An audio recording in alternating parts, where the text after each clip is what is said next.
पहले अपने शिव गुरु के चरणों में प्रणाम करती हूँ, मैया पार्वती के चरणों में प्रणाम करती हूँ, सभी देवी देवता सभी माता रानी के चरणों में प्रणाम करती हूँ, गुरु भाई गुरु बहना के चरणों में प्रणाम करती हूँ, लीलम दीदी हरेंद्र भैया के चरणों में प्रणाम करती हूँ, माता पिता के चरणों में प्रणाम करती हूँ। मेरे प्रणाम को स्वीकार कीजिए। गुरु भाई गुरु बहना एक कथा सुनाने जा रही हूँ, कृपा करके कथा को ध्यान से सुनिएगा। ध्यान से सुनने से ज्ञान मिलता है, आधी अधूरी कथा नहीं सुनना चाहिए, क्योंकि शिव गुरु को अपमान होता है। पूरा कथा सुनने से कथा के रहस्य के बारे में पता चलता है, कथा में क्या बताया गया है उसका भी ज्ञान मिलता है। जो इंसान पूरा कथा सुन लेता है, वो अच्छे बुरे की पहचान उसको हो जाता है। तो इंसान अच्छा कर्म करता, बुरा कर्म नहीं करता है, अच्छे मार्ग पर चलता है। इसलिए कथा को हमेशा पूरा सुनना चाहिए।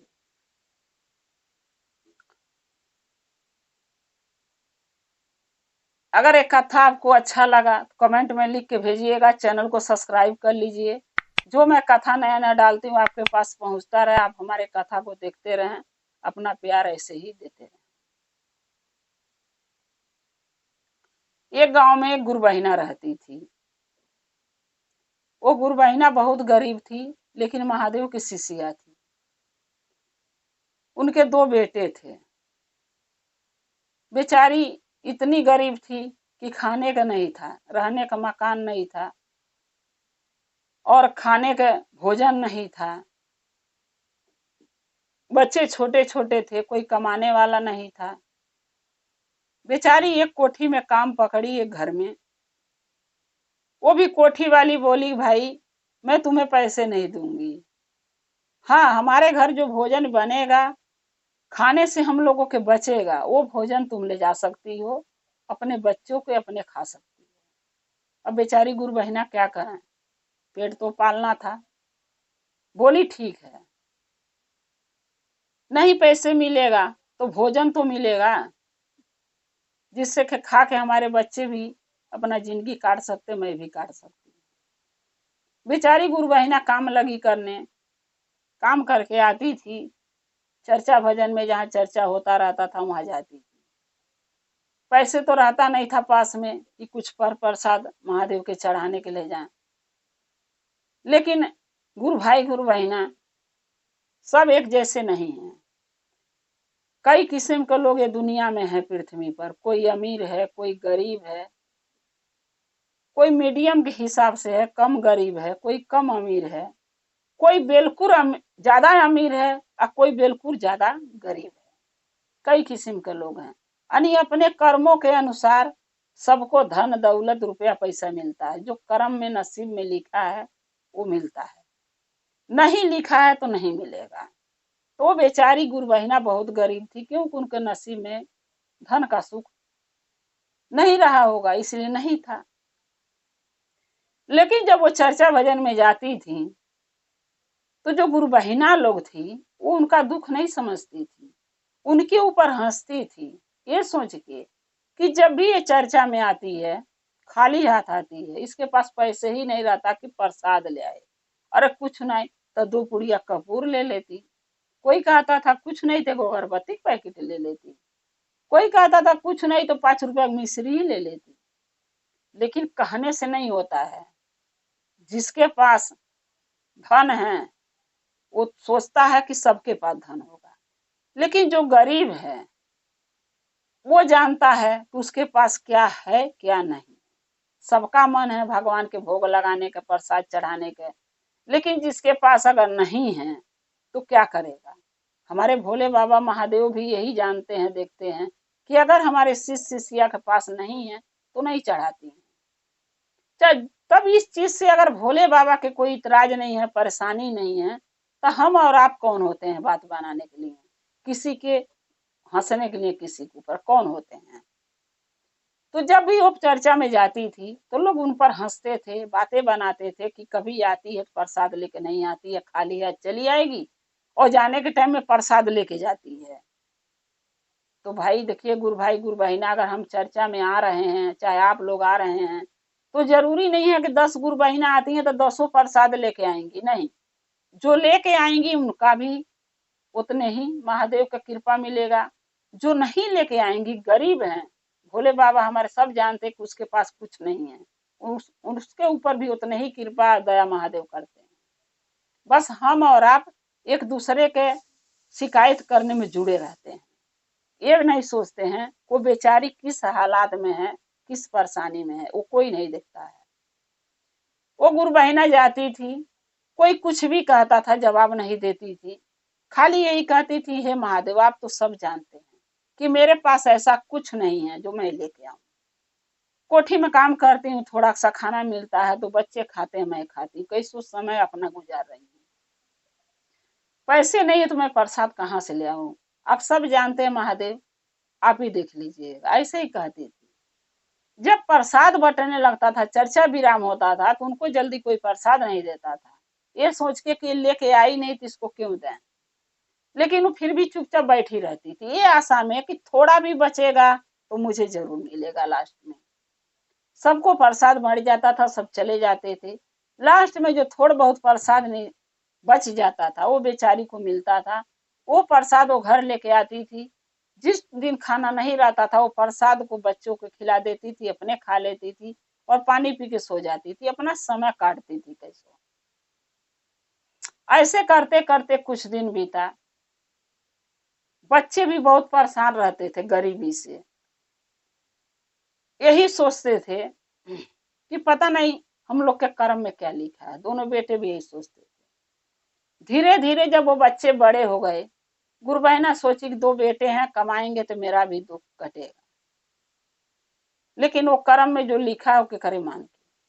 जब दोनों बच्चे धीरे धीरे बड़े हुए तो एक लड़का जो था वो राम जी के भक्त बना, यानी राम जी को बहुत मानता था। जो दूसरा बेटा उनका था वो महादेव को मानता था। जो एक लड़का था जो राम पर भरोसा करता था कि अगर हमारे राम जी हैं तो हमारे एक दिन सहायता करेंगे, हमारे दुख में जरूर खड़ा होंगे। लेकिन वही जो दूसरा लड़का था वो भगवान महादेव पर भरोसा करता था कि अगर हमारे भोले बाबा का हैं तो हमें कोई चीज का टेंशन नहीं, हमारा सहायता वो करेंगे, चाहे वो दुख हो चाहे सुख। जब दोनों बच्चे बड़े हो गए, दोनों का भगवान अलग हो गए। वो राम को मानने लगा एक, और एक महादेव। दोनों बच्चे बड़े हुए तो अपने माँ से एक दिन बोले, गुरु बहिना से, कि मम्मी मैं जा रहा हूं दूर और हमें आप ढूंढने मत आना। बोली क्यों? बोले दोनों की जब तक महादेव नहीं मिलेंगे। एक दूसरा बोला जबले महादेव नहीं मिलेंगे जब तक मैं घर नहीं आऊंगा। वही में कहो जो दूसरा था बेटा वो बोला जब तक राम जी नहीं मिलेंगे मैं घर नहीं आऊंगा। दोनों लड़के घर छोड़ के चले गए, बोले माँ खोजना नहीं, 2 दिन में आ जाऊंगा, मैं खुद आऊंगा। हम लोग दोनों गए, एक बहुत बड़ी नदी थी। नदी के किनारे जो एक लड़का था जो महादेव के मानता था, वो क्या करता था, प्रतिदिन शिव का प्रतिभा शिवलिंग का बनाता था और नदी में विसर्जन करता था। प्रतिदिन मिट्टी के बना के विसर्जन करता था। लेकिन जो दूसरा बेटा था वही नदी के किनारे थोड़ा दूर पर वो राम जी के प्रतिभा बना के मूर्ति बना के उनको पूजता था। ऐसे करते करते 2 दिन निकल गया। वो राम जी को बुलाता था अपना दुख संकट दूर करने के लिए, गरीबी दूर करने के लिए, और दूसरा लड़का महादेव पुकारता था। ऐसे करते करते 2 दिन निकल गया। दोनों के, एक के राम पर भरोसा था, एक के महादेव पर। जब 2 दिन निकल गया, गुरु बहिना बहुत परेशान हुई, मेरे बेटे पता नहीं किस हालत में होंगे, कहाँ होंगे। 2 दिन में आने को बोले, आए ही नहीं। गुरु बहिना जब ढूंढने गई तो दोनों बेटे कहाँ मिले, नदी को किनारे। जो बड़ा वाला था और राम का भक्त था उसके पास पहले गई, बोली बेटा ये क्या कर रहे हो? बोला माँ मैं राम का प्रतिभा बनाता हूँ, उनका मूर्ति और पूजा कर रहा हूँ।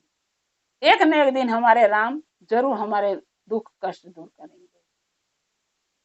जो छोटा वाला था वो बोला माँ, जब उनके उसके पास गई गुरु बहिना, बोला माँ मैं महादेव का शिवलिंग बनाता हूँ, रोज विसर्जन करता हूँ और महादेव से यही मांगता हूँ कि हे भोलेनाथ हम लोगों का दुख कष्ट दूर कीजिए। हमारे भी नसीब में थोड़ा खुशियां डाल दीजिए, हमारी गरीबी दुख दूर कीजिए। ये बात जब बड़ा वाला सुना तो बोला, नहीं तेरा महादेव कुछ नहीं करेंगे, मेरा राम करेंगे जो भी है। हमारे लोग का दुख कष्ट राम जी हमारे काटेंगे, धन दौलत वही देंगे। वो बोला नहीं, हमारे छोटा वाला बोला नहीं, हमारे भोले बाबा दूर करेंगे परेशानी। दोनों भाई आपस में बहस लगे करने। गुरु बहिना बोली, दोनों आपस में बहस मत करो, तुझे राम पर भरोसा है, उसके महादेव पर, तो तुम ऐसा क्यों नहीं करते हो कि तुम राम जी के बुलाओ और तुम महादेव के बुलाओ। ये तो राम पहले आ गए तो तू जीत ही जाएगा, और नहीं भोलेनाथ पहले आए तो छोटा वाला जीतेगा, तब तो नहीं लड़ोगे ना। दोनों बोले भाई नहीं। अब बड़ा वाला राम को पुकारा पहले, और बाद में छोटा वाला महादेव को पुकारा। ये बोला कि हे राम जी, हमारी सहायता कीजिए, हमारी दुख कष्ट दूर कीजिए, हमें दर्शन दीजिए। छोटा वाला बोला, हे भोलेनाथ, हमें दर्शन दीजिए और हमारे गरीबी दूर कीजिए, अगर कोई गलती है तो हमें माफी दीजिए। दोनों बोलाए। जो बड़ा वाला राम को बोलाया, राम जी जल्दी नहीं पहुंचे, क्योंकि राम जी वस्त्र पहनते हैं, उनको वस्त्र पहनने में, धनुष बाण टांगने में, क्योंकि बिना धनुष को बाण को कहीं नहीं जाते, धनुष बाण टांगने में टाइम लग गया, वो लेट पहुंचे। लेकिन जो महादेव हैं, इनको न वस्त्र की जरूरत है न धनुष बाण की, ये तो वनवासी हैं, कैलाशी हैं, जहां बैठे रहते हैं अपना त्रिशूल डमरू लेके, वहां से उठ के चल देते हैं, आवाज सुनते हैं तो। महादेव का आवाज बाद में बुलाया छोटा वाला, लेकिन महादेव राम जी से पहले पहुंच गए। तब छोटा वाला बोला अपनी माँ से, यानी गुरु बहिना से, देखो माँ मैं जीत गया, मेरे भोलेनाथ आ गए। बड़ा वाला बोला, माँ मेरे राम तो आए नहीं। तब गुरु बहिना बोली, बेटा जो समय पर आ जाए, चाहे कोई भी भगवान हो, जो मांगना है उन्हीं से मांग लेना चाहिए, जो समय पर आ जाए। बड़ा वाला बोला, ठीक है माँ। दोनों भाई मिलके महादेव के प्रणाम किए, बोले हे भोलेनाथ, हमारी दुख कष्ट दूर कीजिए। बचपन से इतना बड़ा हम लोग हो गया, लेकिन मेरी माँ बहुत दुख कष्ट सही, लोगों का ताना मारी, लोगों के घर में बर्तन धोई, जूठन धोई, तब ले आकर हमके भोजन कराई।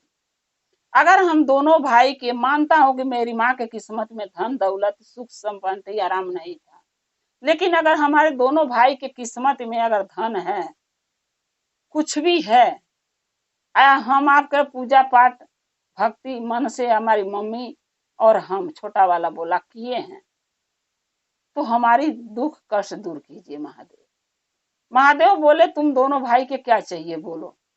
दोनों बोले एक ही बात, कि हमारी गरीबी दूर कर दीजिए, हमें बुद्धि ज्ञान दीजिए, कोई अच्छा मार्ग दिखाइए, ताकि हम दोनों भाई उस मार्ग पर चल के कमा और खा और खुश रहें। महादेव उनको आशीर्वाद दिए, बोले जा घरे, तेरी मड़ई महल बना मिलेगा, तुझे आशीर्वाद देता हूँ। जो तुम लोग आज तक दुख कष्ट काटे, क्योंकि तुम्हारे भाग में नहीं था धन, इसलिए इतना दुख उठाए, अब जब समय आया तुम्हारे भाग में धन है, सो मैं दे रहा हूं। तुम्हारा महल बन गया, झोपड़ी जाके घर देखना, तुम्हारे घर में वो धन दौलत रुपया पैसा अनाज पानी राशन सब भर दिया हूं, तुम्हें कोई चीज के कष्ट नहीं होगा। लेकिन एक बात ध्यान रखना दोनों भाई, अच्छे मार्ग पर चलना, अच्छा कर्म करना, हर दुखियारी का दुख समझना, हर गरीबे का सहायता करना, हर भिखारू को भीख देना, तुम्हारे पास धन है तो दान करना, गरीब दुखिया के दान करो, भोजन बनवाओ खिलाओ, भूखे के भोजन कराओ, प्यासे के पानी पिलाओ, दान पुण्य करो, और अच्छे मार्ग पर चल के अपना कर्म करो, कमाओ, क्योंकि हम जरूरी नहीं है कि जीवन भर तुम्हें धन देंगे। अब तुम्हारा भाग ये, तुम कमा के अपना भाग बनाओगे, जो हमें देना था सो मैंने दे दिया। दोनों भाई ने महादेव से वादा किया कि हम दोनों भाई बहुत मेहनत करेंगे और एक दिन एक कामयाब इंसान बन के दिखाएंगे, अपनी माँ के इज्जत भाव उतने ही करेंगे कि जो हर बेटा को माँ के करना चाहिए।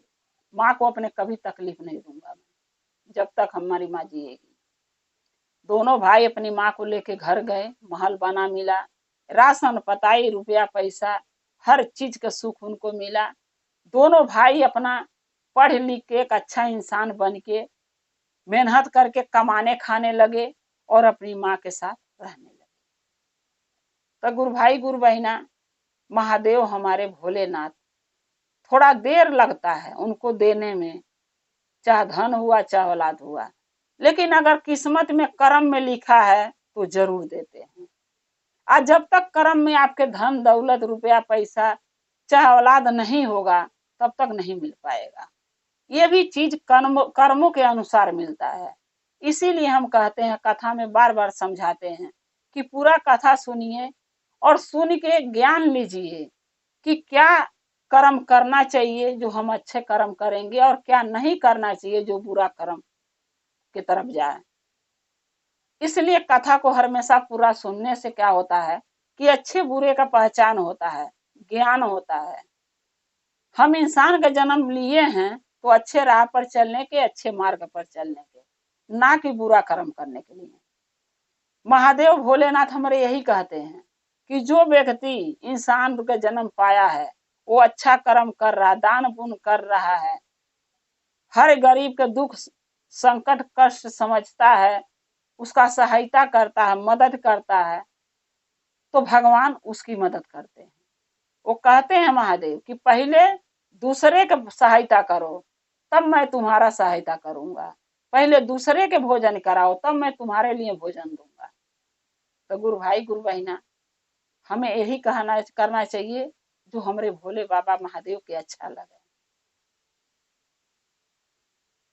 तो आज ये चर्चा अपने गुरु के चरणों में रखते हुए हम यही आप लोग से कहेंगे, जैसे वो दोनों भाई के भगवान रक्षा किए, दर्शन दिए, उनका सहायता किए, वैसे भोलेनाथ सबके सहायता करें, सबको दर्शन दें। अच्छा कर्म कीजिए कि भोलेनाथ का महादेव का हमें दर्शन हो। अगर मेरा ये कथा आपको अच्छा लगा तो कमेंट में लिख के जरूर भेजिएगा। चैनल को सब्सक्राइब कर लीजिए, जो मैं वीडियो डालती हूँ नया नया आपके पास पहुंचती रहे, आप हमारे वीडियो देखते रहें। अपना प्यार हमारे वीडियो को ऐसे ही देते रहिएगा और हमारा और आपका रिश्ता शिव परिवार से ऐसे ही जुड़ा रहे। हर हर महादेव, घर घर महादेव। महादेव का दया और कृपा सदा बना रहे और शिव गुरु सदा हम लोग के साथ रहे। जय शिव गुरु महादेव। पहले अपने शिव गुरु के चरणों पर प्रणाम करती हूँ, मैया पार्वती के चरणों पर प्रणाम करती हूँ, लीलम दीदी हरेंद्र भैया के चरणों पर प्रणाम करती हूँ, सभी गुरु भाई गुरु बहन के चरणों पर प्रणाम करती हूँ। मेरे प्रणाम स्वीकार कीजिए। गुरु भाई गुरु बहना, एक कथा सुनाने जा रही हूँ, कृपा करके कथा को ध्यान से सुनिएगा।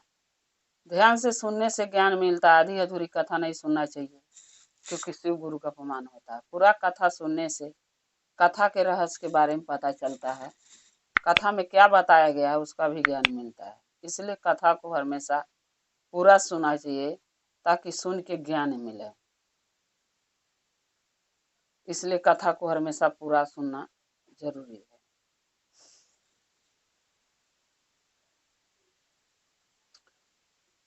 एक गांव में एक लड़की रहती थी। एक गांव में एक लड़की रहती थी, वो बचपन से शिव की शिष्या थी। उसके परिवार में माँ बाप तो शिव शिष्या नहीं थे, लेकिन वो बचपन से जब वो स्कूल जाती थी, कहीं चर्चा भजन होता था तो उसका बहुत मन करता था कि जाके चर्चा सुनूं, भजन सुनूं। क्योंकि कोई कोई होते हैं गुरु भाई गुरु बहना जिसके मन में देवी देवता महादेव वास कर लेते हैं, तो उसका मन उस चीज में लग जाता है बचपन से। वो भी चर्चा भजन में उस लड़की का बहुत मन लगता था। स्कूल जाती थी, स्कूल से आती थी, जब चर्चा भजन कहीं होता तो वहां जाके सुनने लगती थी, फिर सुन के घर आती थी। ऐसे करते करते उसका शिव के नाव, अरे शिव महादेव में नाव की घोषणा करा ली, शिव की शिष्या बन गई और चर्चा भजन करने लगी। जो उसके माँ बाप थे लड़की के, वो बहुत दुखी रहते थे कि अगर हमारी लड़की शिव के शिष्या बनी है शिव चर्चा में जा रही है, अगर कहीं ऐसा शिव परिवार नहीं मिला तो हमारी लड़की जाएगी तो वहाँ चर्चा भजन कैसे करेगी? बिना चर्चा भजन किए भोजन नहीं करती है, बिना पूजा किए भोजन नहीं करती, तो वहाँ कैसे करेगी? ये सोच के सब परेशान रहते थे। और अपने माँ बाप के परेशान होते हुए देख के लड़की हमेशा दुखी रहती थी। अपने माँ बाप को समझाती थी, आप लोग चिंता मत कीजिए, अगर मैं महादेव का शिष्या हूँ, उनका पूजा आराधना भक्ति करती हूँ, तो कोई न कोई रास्ता भोलेनाथ जरूर निकालेंगे हमारे लिए। वो भी समझाती थी अपने माँ बाप को। ऐसे करते करते जब समय हो गया, शादी लायक वो लड़की हो गई, तो उसके माँ बाप घर भर लगे ढूंढने। जब घर भर ढूंढने लगे तो बहुत कोशिश के बाद एक गांव में उसके लिए रिश्ता मिला, लेकिन वो शिव परिवार नहीं थे। शिव का शिष्य और चाहे शिष्या उसके घर में कोई नहीं था। तो लड़की हमेशा यही कहती थी, जब रिश्ता तय हो गया तो यही सोचती रहती थी, जब भी पूजा करने बैठती थी तो भोलेनाथ से ही कहती थी कि हे महादेव, मैं अपने मायके में तो आपका पूजा भक्ति आराधना चर्चा भजन करती हूँ, लेकिन अब मैं ससुराल जाऊंगी, मेरी शादी होने वाली है, तो वहाँ मैं कैसे आपके दर्शन करूंगी? कहीं रख के अगर आपके कोने में अगर पूजा पाठ आपका करती हूँ तो उस घर में कोई शिव भक्त नहीं है, फिर लोग कहेंगे कि ये क्या कर रही है। तो मैं किसी के बिना इजाजत के आपका पूजा भी नहीं घर में कर सकती, फोटो ही रख के। तो मुझे आपका दर्शन करना है, चाहे मैं आपका भक्ति कर पाऊं ना कर पाऊं, लेकिन प्रतिदिन हे भोलेनाथ मैं आपका दर्शन चाहती हूँ, क्या आप हमें दर्शन देंगे? यही रोज डेली महादेव से कहती थी। उसके पूजा भक्ति से शिव गुरु महादेव प्रसन्न होकर एक दिन उसको दर्शन दिए।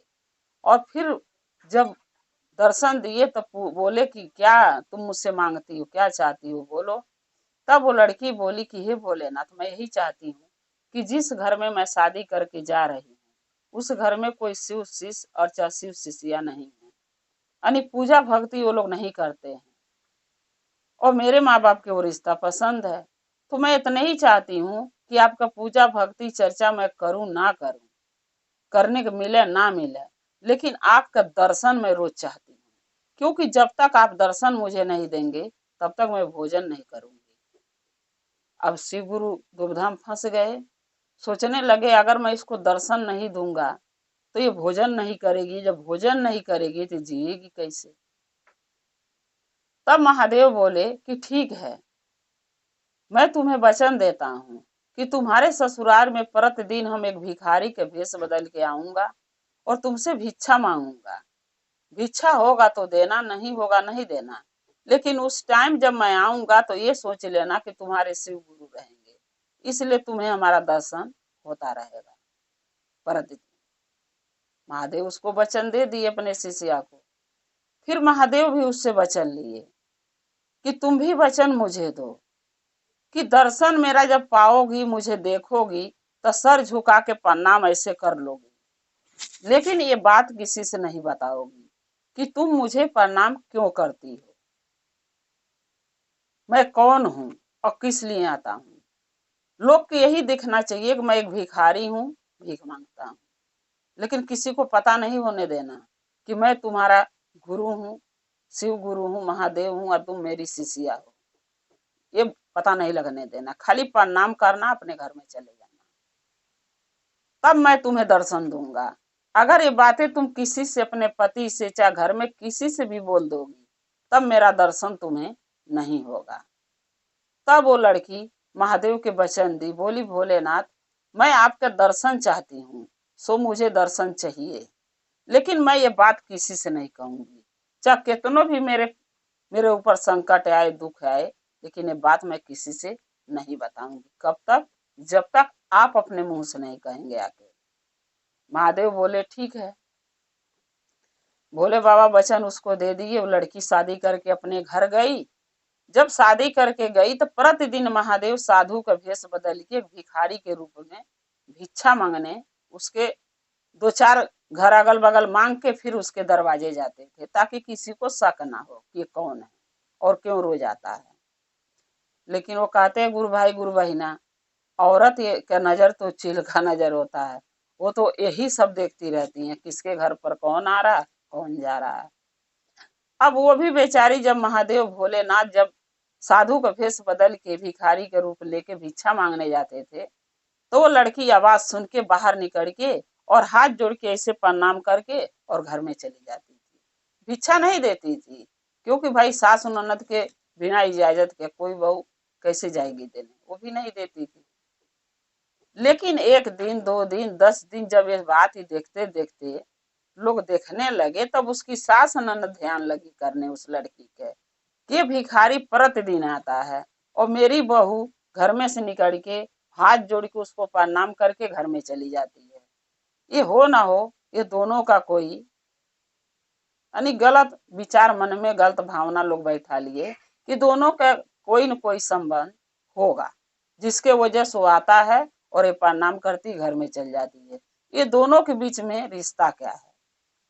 रिश्ता तो था एक गुरु एक शिष्या का, लेकिन किसी के सोच पर कोई पहरा नहीं है।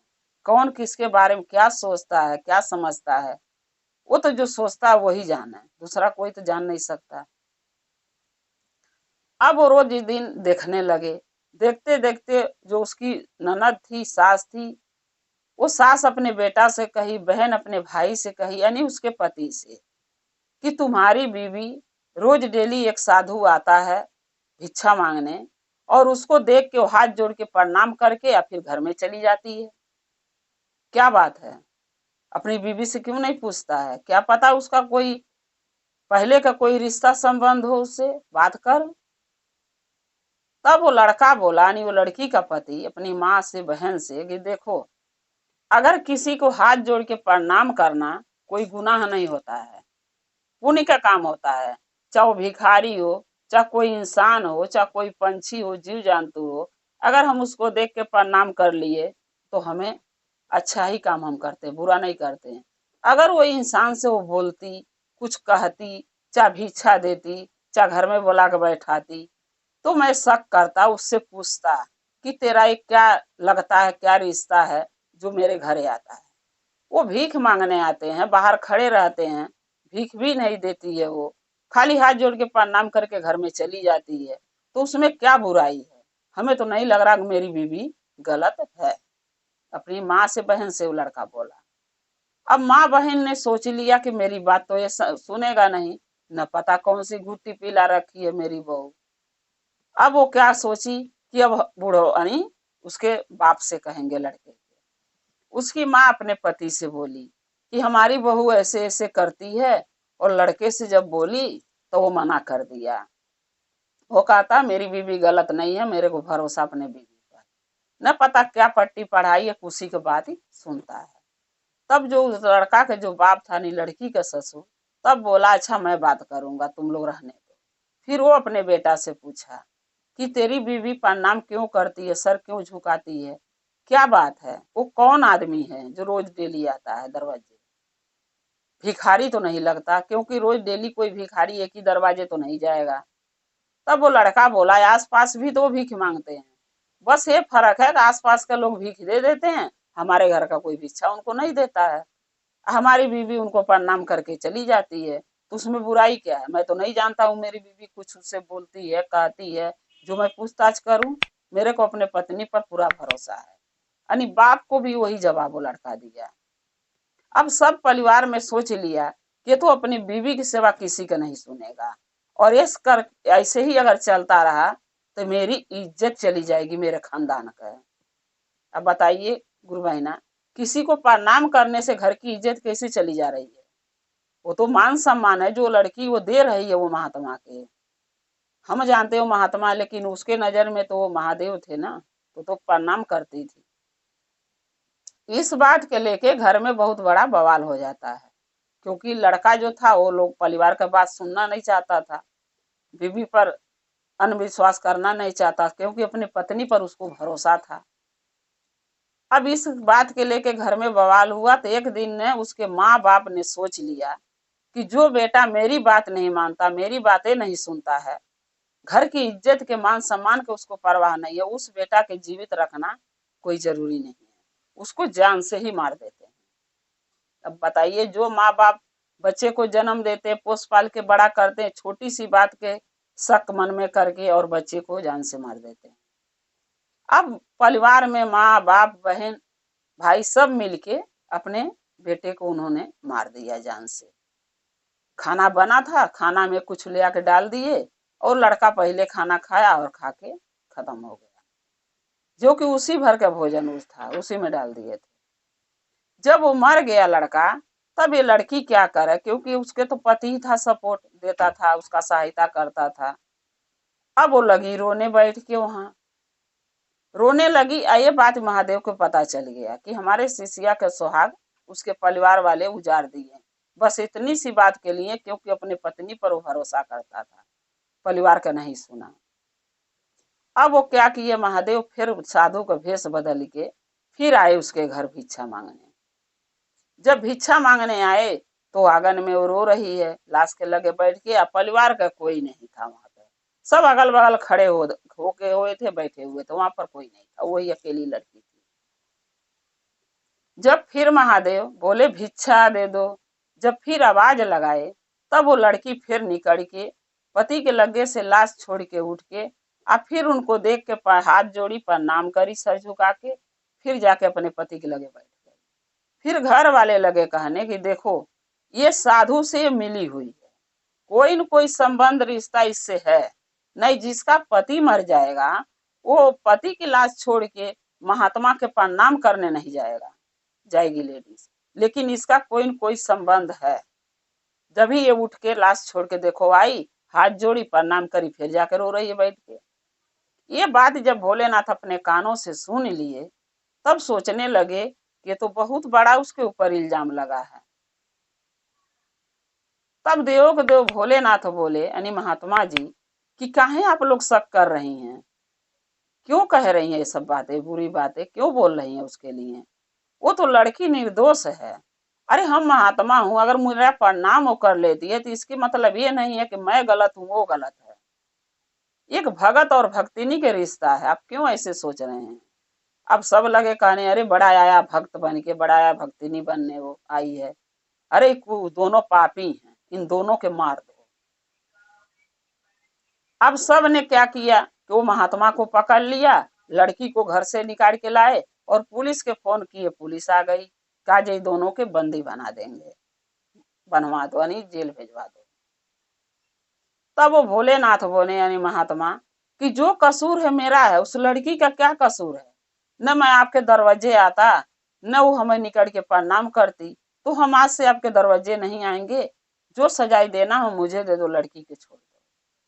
वही कोई अच्छा भी व्यक्ति था, बोला ठीक है तुम आते हो, गलती तुम्हारी, क्योंकि लड़की तो चल के तुम्हारे घर जाती नहीं है, तुम आते हो, गलती तुम्हारी है, तुम्हें ही जेल भेजेंगे। अब वो महात्मा के यानी शिव गुरु के लोग जेल भेजवा दिए, एक भगवान को जेल लोग डाल दे रहे हैं।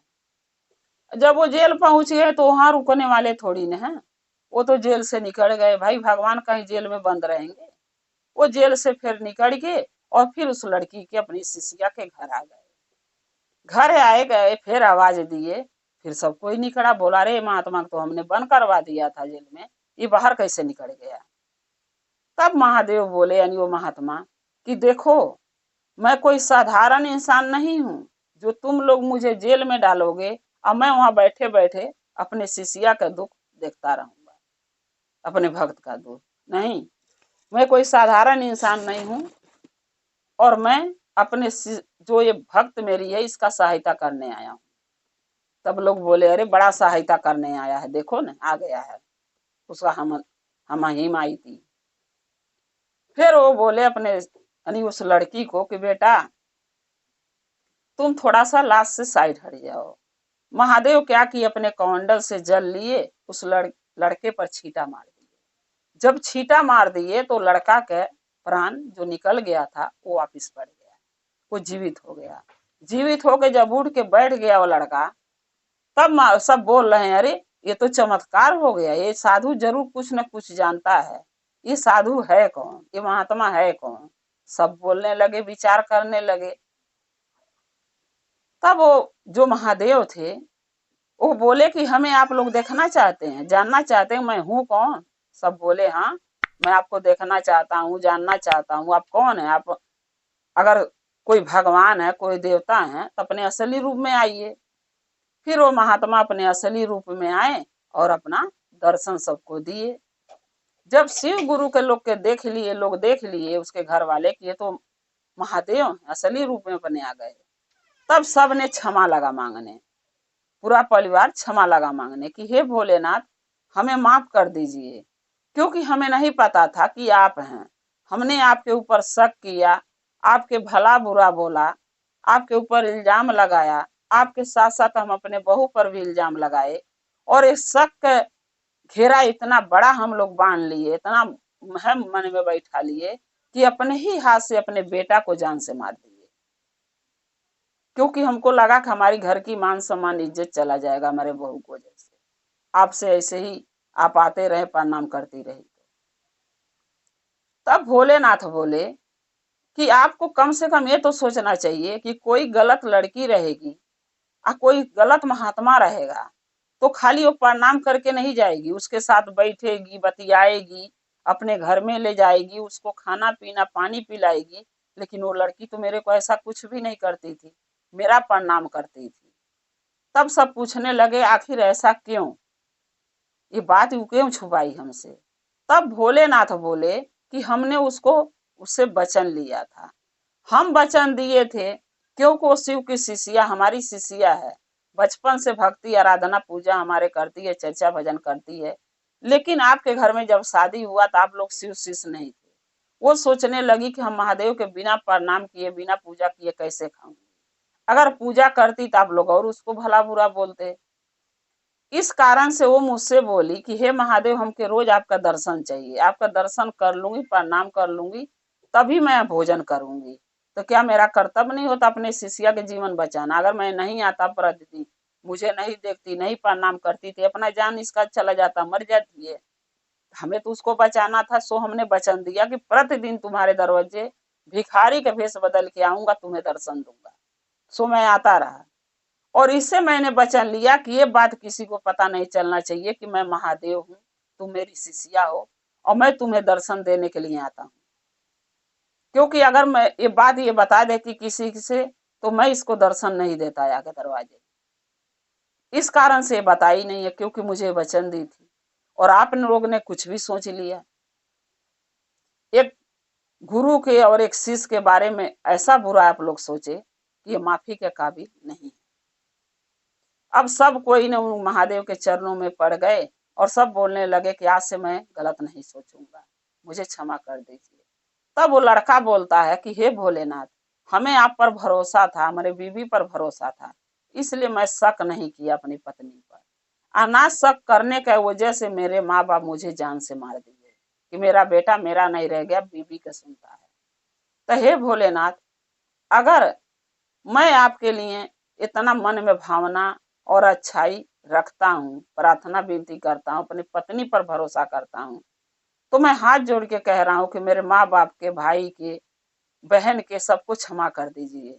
जो भी ये लोग मेरे साथ बुरा किए तो मेरे साथ किए हैं, कोई बात नहीं, हम इनको माफ कर देते हैं, आप भी माफ कर दीजिए, क्योंकि मेरे माँ बाप हैं, ये मेरी बहन है, ये मेरा भाई है, ये मेरे सब अपने हैं।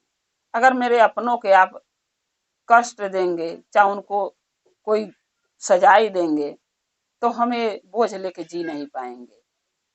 उस लड़के के उस लड़की भी बोली है भोलेनाथ, हे महादेव, अगर हमारी भक्ति में, पूजा पाठ में थोड़ी भी अच्छा हम आपका भक्ति किए हैं तो हमारे परिवार को क्षमा कर दीजिए। दोनों के पति पत्नी के वजह से महादेव उसके माँ बाप के, बहन के, भाई के माफ कर दिए और बोले कि ये वचन दो कि दोबारा ये भूल नहीं करोगे, एक भक्त के, एक शिष्य के बीच में गलत भावना नहीं लाओगे, अच्छा विचार लाओगे, अच्छा भावना लाओगे और अच्छा सोचोगे। सब ने वचन दिया पूरा परिवार की हम आज से ये गलती नहीं दोहराऊंगा और हम आपका शिष्य और शिष्या बनेंगे पूरा परिवार, और हमारी बहू आपके पूजा पाठ आराधना करेगी, मुझे कोई इस चीज से इतराज नहीं रहेगा, कोई परेशानी नहीं होगी। सबने महादेव के वचन दिए, माफी मांगे, महादेव भोलेनाथ अपने कैलाश को पधारे, चले गए, और ये लड़की और उसका पति और उसका परिवार सब शिव शिष्य और शिष्या बन गए और महादेव का पूजा भक्ति आराधना उसी दिन से उसके घर में चालू हो गया, महादेव का चर्चा भजन।